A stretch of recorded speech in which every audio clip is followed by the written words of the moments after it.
ఆదికవినన యూనివర్సిటీలో Srikanth memorial volleyball tournaments సోమవారం ప్రారంభమయ్యాయి.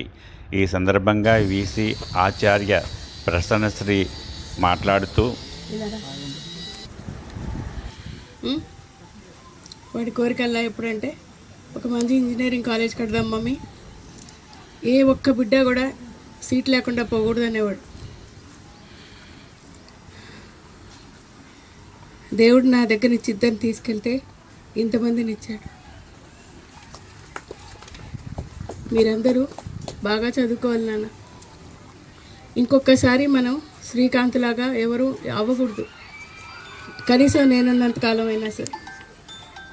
ఒక బిడ్డను పోగొట్టుకుంటే ఆ అమ్మ మనసు ఎంత చిన్నపోతుందో నాకే తెలుసు. అర్థమైందా? నేను వైస్ ఛాన్సలర్ అలా రాలేదు, మీ అమ్మలా వచ్చాను. బాగా చదువుకోండి. మిమ్మల్ని ఎవరైనా సరే శక్తులు బయట నుంచి కానీ ఇంటర్నల్గా కానీ ఏ కారణం చేతన్నా మిమ్మల్ని ఏదన్నా విధంగా ప్రేరేపిస్తే లొంగాల్సిన అవసరం లేదు నాన్న. అది గమనించండి. చక్కగా తినండి, చక్కగా ఆడుకోండి, హెల్తీగా ఉండండి నాన్న. నాలా ఇంకొక అమ్మ బాధపడకూడదు. మీరు బండ్లు డ్రైవ్ చేసేటప్పుడు జాగ్రత్తగా ఉండండి.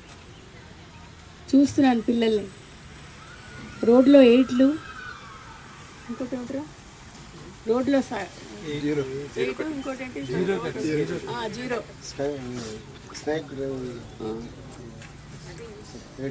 నాన్న అలా చేయకండి నాన్న ప్లీజ్. మీకు అది సరదా. ఏం పడిపోతారో, ఎక్కడ మీకు నొప్పి వస్తుందో అన్నది మా బాధ.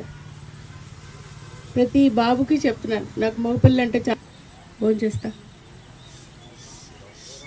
కుర్చీలో కూర్చుంటేనే నేను వైస్ ఛాన్సలర్ని, అడ్మినిస్ట్రేటివ్ వైజ్గా. ఎమోషనల్గా నేను మీ మదర్ని. అర్థమవుతుందా? కానీ లోపల వాడు ఏడుస్తున్నాడు. బయటికి కనపడితేనే కన్నీళ్ళు కావు నాన్న. అతను ఏదో మన అందరి ముందు పువ్వులేసాడు కానీ ప్రతి క్షణం బ్రతుకుతున్నాడు, కానీ చచ్చిపోయాడు నాన్న. వీడు కూడా జ్ఞాపకాలు ఎంత బరువు నాన్న, అర్థం చేసుకోండి. చిన్న చిన్న పిల్లలు మీరంతా, బోల్డ్ అంత భవిష్యత్తు ఉంది. జాగ్రత్తగా ఉండండి.